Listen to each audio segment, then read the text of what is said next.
تو اسی طرح یاد رکھو یہ ربیع الاول کا مہینہ ہے نا، ربیع الاول کا مہینہ، آپ اللہ اس کے رسول صلی اللہ علیہ وسلم سے محبت کا اظہار اس طرح سے نہیں کر سکتے جس طرح اللہ اس کے رسول نے نہیں بتایا۔ ربیع الاول میں صحابہ کرام نے یہ کچھ کیا یا نبی نے یہ کچھ کیا جو آج ہو رہا ہے بھائی؟ میں ایک ٹیکنیکل دلیل دوں، دیکھو نبی صلی اللہ علیہ وسلم کا جو یوم ولادت تھا نا، پیر کا دن تھا۔ کون سا دن تھا؟ پیر کا دن۔ یہ تو صحیح حدیث سے ثابت ہے۔ اب سوال پیدا ہوتا ہے کہ یوم ولادت کیا عید کا دن ہو سکتا ہے کہ نہیں ہو سکتا؟ بہت سے لوگ کہتے ہیں یوم ولادت کیا ہے؟ عید کا دن ہے، عید میلاد النبی کہتے ہیں نا۔ تو ہم اللہ اس کے رسول سے پوچھتے ہیں کہ یا رسول اللہ صلی اللہ علیہ وسلم آپ بتائیے کہ آپ کا ولادت کا دن کیا عید ہو سکتا ہے کہ نہیں ہو سکتا؟ تو مسلمانوں کے ہاں دو طرح کی عیدیں ہوتی ہیں، ایک بڑی عیدیں اور ایک چھوٹی عیدیں۔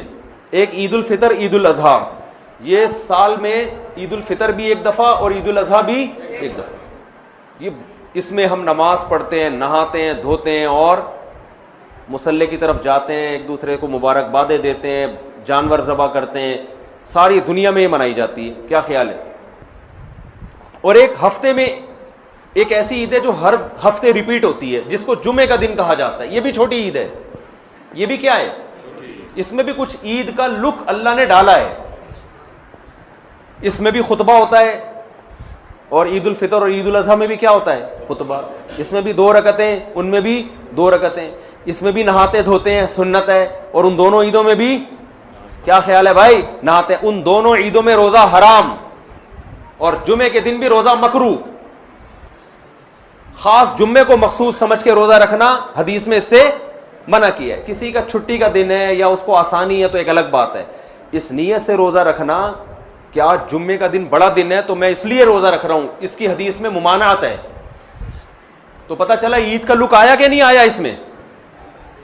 اب مجھے ایک بات بتاؤ، یہودیوں کے لیے مقدس دن اور وہ عید جو ہر ہفتے ریپیٹ ہوتی ہے، وہ کون سا دن تھا ہفتے کا؟ یہودیوں کے بعد عیسائی دنیا میں آئے، عیسائیوں کے لیے کون سا ہوا؟ اتوار۔ تو ہمارے لیے کون سا ہونا چاہیے؟ پیر ہونا چاہیے تھا نا۔ جمعہ کہاں سے بول رہے ہو بھائی؟ ہم اور لیٹ آئے تو ہمارے لیے کون سا ہونا چاہیے تھا؟ پیر، اور وہ نبی کا یوم ولادت بھی تھا۔ لیکن نبی کا یوم ولادت تھا، اس لیے اللہ نے پیر کو نہیں رکھا، ریورس کر دیا جمعے کو، تاکہ لوگ یوم ولادت کو عید سمجھنا نہ شروع کر دیں۔ بہت مشکل ہے بھائی، پشاور میں بات سمجھانا بہت مشکل ہے، بہت مشکل ہے۔ اور یہ الحمدللہ میں ویسے چھیڑنے کے لیے کرتا ہوں، وہ تو کراچی میں بھی سمجھ میں نہیں آتی کسی کو۔ میں یہ جملہ میں کراچی میں بھی بولتا ہوں، لاہور میں بھی بولتا ہوں۔ وہ غیرت دلانا مقصد ہوتا ہے کہ بولے یار اتنی آسان بات ہمیں سمجھ میں نہیں، کیسی بات کرو، ایک دم بوجھ میں سمجھ میں آ رہی ہے، جوش میں آ کے بولتے ہیں، پھر آتی ہے سمجھ میں۔ کچھ مسائل غیرت کے ہوتے ہیں۔ اب آپ بتاؤ کتنی زبردست لاجک کی بات ہے کہ ہونا پیر کا دن چاہیے تھا، لیکن اور وہ یوم ولادت بھی تھا، لیکن اس کو کیا کر دیا؟ ریورس۔ اتنا کافی تھا اس امت کو سمجھانے کے لیے کہ نبی کا یوم ولادت میں عید نہ بنانا، اتنا کافی تھا، لیکن نبی نے ایک اور کام کیا۔ شاید نبی کو معلوم تھا، اللہ نے بتا دیا تھا کہ یہ امت باز نہیں آئے گی، تو نبی نے ایک اور کام کیا کہ پیر کو آپ نے روزہ رکھا۔ صحیح بخاری مسلم کی حدیث ہے۔ صحابہ نے پوچھا آپ روزہ کیوں رکھتے؟ فرمایا میرا یوم ولادت ہے۔ عید کے دن روزہ رکھنا جائز ہے؟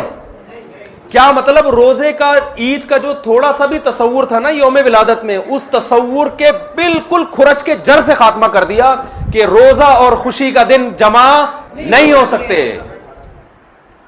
اور آپ پھر یوم ولادت کو یوم عید کہہ رہے ہو۔ تو یہ وہ کوشش ہے جو اخپل کوشش ہے، یہ اللہ اس کے رسول کی بتائی ہوئی کوشش نہیں ہے۔ خوشی میں کھایا جاتا ہے، روزے نہیں رکھے جاتے۔ ہمارے نبی روزہ رکھے، تبھی آپ دیکھو سعودی عرب میں سب عرب اکثر روزہ رکھتے ہیں پیر کے دن، سنت ہے، ہمارے یہاں رواج نہیں ہے۔ جمعرات کا بھی رکھتے ہیں، پیر کا بھی۔ پیر کا جمعرات کا تو کسی بھی وجہ سے رکھ لیا، لیکن پیر کا اس لیے رکھا کہ یوم ولادت ہے میرا۔ تو خوشی میں کھانا کھایا جاتا ہے۔ روزہ تو کھانا پینے سے بچنے کا نام ہے، اس کی میں 2 مثالیں دے دیتا ہوں تاکہ اور سمجھ میں آ جائے. آپ کی شادی ہو گئی, فرض کرو, کہہ رہے ماشاء اللہ, فرض کرو شادی ہو گئی, دوست ملتے ہیں, یار سنا تیری شادی ہو گئی, خوشی میں کیا کھلائے گا, یہی کہتے ہیں نا. آپ نے کہا اتنی مجھے خوشی ہوئی ہے کہ کل صبح نہ میں ناشتہ کروں گا نہ تم ناشتہ کرنا, ہم کھانے سے کیا کریں گے, اوائڈ کریں گے. تو کہے گا بھائی تیرا باپ دنیا سے چلا گیا ہے جو غم میں نہیں کھا رہا تو.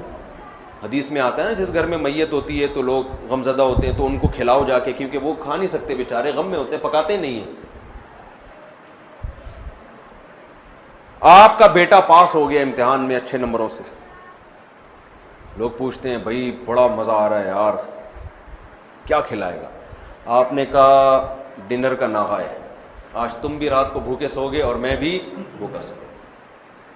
تبھی عید کے دن روزہ نہیں ہے بھائی. روزہ اور عید ایک دوسرے کے بالکل اپوزٹ ہیں, ضد ہیں.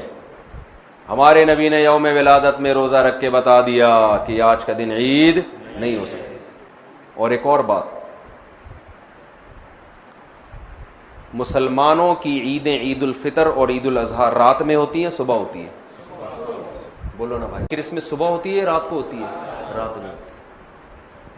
اسلام میں عیدیں صبح کے وقت میں رکھی گئی ہیں کیونکہ رات میں انسان شراب کباب کی طرف جانے کا خطرہ, عیاشی کی طرف, رنگ رلیوں کی طرف جانے کا خطرہ زیادہ ہوتا ہے, بتیوں کی طرف جانے کا خطرہ زیادہ ہوتا ہے. تمیز سے نہیں مناتا وہ. صبح بدتمیزی سے عید منائی نہیں جا سکتی صبح کے ٹائم میں, ہے بھائی.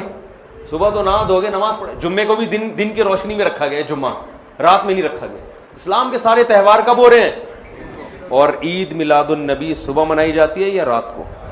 جوش و خروش آتا ہے رات کے وقت, بتیاں, پھر ناچ گانے بھی ہونے لگے آج کل. تو کیک کاٹنا شروع ہو گئے, بریک ڈانس شروع ہو گیا معذرت کے ساتھ. کوئی ناچ رہا ہے, کوئی نبی کی محبت میں ناچ کے گر گیا نیچے, ہے جی, پتہ نہیں کیا کیا کر رہے ہوتے ہیں. یہ وہ کوشش ہے جو آپ کی اخپل کوشش ہے. یہ اللہ رسول کی بتائی ہوئی کوشش نہیں, بلکہ اللہ رسول اس کے خلاف بتا رہے ہیں. سمجھتے ہو بات کو کہ نہیں سمجھتے ہو؟ تو چھوڑ دو یہ سب کچھ. تو اللہ نے قرآن میں کیا فرمایا؟ پہلی شرط نیت آخرت, دوسری شرط کوشش بھی کرے, تیسری شرط کوشش بھی اپنی نہیں بلکہ آخرت والی کوشش, چوتھی شرط وَهُوَ مُؤْمِنٌ, توحید پرست بھی ہو, ایمان بھی ہو. کفر کے ساتھ یہ نیکیاں قبول نہیں. کافر اگر اللہ کو راضی کرنے کے لیے کروڑوں لوگوں کو کھانا کھلائے, دنیا میں اجر مل جائے گا, آخرت میں کوئی اجر نہیں ملے گا. تبھی غیر مسلم میت کے لیے دعا نہیں کر سکتے, زندہ کے لیے کر سکتے ہیں, غیر مسلم تو مر گیا تو اس کے لیے دعا کی بھی, ریسٹ ان پیس بھی نہیں کہہ سکتے اس کو آپ, جو مر گیا. آج کل لوگ کہہ رہے ہوتے ہیں اس کی روح کو اللہ جو ہے نا امن میں رکھے, بس اللہ نے پابندی لگا دی. تو وَهُوَ مُؤْمِنٌ, ایمان. کیا مطلب؟ مزار پرستی یہ ایمان ہے یا شرک ہے؟ شرک ہے. یہ ندا لغیر اللہ, صرف یا اللہ مدد چلے گا اللہ کے ہاں, اور کوئی نعرہ اللہ کے ہاں قابل قبول نہیں. ہم کہتے ہیں ایاک نعبد و ایاک نستعین, صرف تجھ سے تیری عبادت کرتے ہیں اور مدد صرف, یہ صرف کا لفظ بھی لگا ہوا ہے اس ترجمے میں, کیونکہ مفعول بھی جو آبجیکٹ ہے نا اس کو پہلے کر دیا. ایک ہوتا ہے نعبدو کا, اس کا مطلب ہے ہم تیری عبادت کرتے ہیں, اور کا کو اٹھا کے ایا کا بنا کے پیچھے لے آیا تو عربی گرامر جو جانتے ہیں اس کا مطلب ہے صرف تیری, صرف تجھ سے مدد, ایاک نستعین, تیرے علاوہ کسی سے مدد نہیں مانگتے. تو شرک کے ساتھ میرے بھائی کوئی عمل مقبول نہیں ہے. تو یہ 4 باتوں پر آپ عمل کریں گے تو فَأُولَئِكَ كَانَ سَعْيُهُمْ مَشْكُورًا, اللہ فرماتے ہیں ان کے تھوڑے پر بہت زیادہ دوں گا میں. یہ تھوڑا کریں گے, اجر وہاں بہت زیادہ. اور ان پر عمل نہیں ہوا تو دنیا تو واہ واہ کر لے گی, بڑا پروٹوکول مل جائے گا, کوئی کیا بن جائے گا, کوئی کیا بن جائے گا, آخرت میں زیرو. جیسے پہاڑ ہوتا ہے نا راکھ کا, دیکھنے میں بڑا لگتا ہے, پھونک مارو پورا پہاڑ اڑ جائے گا وہ.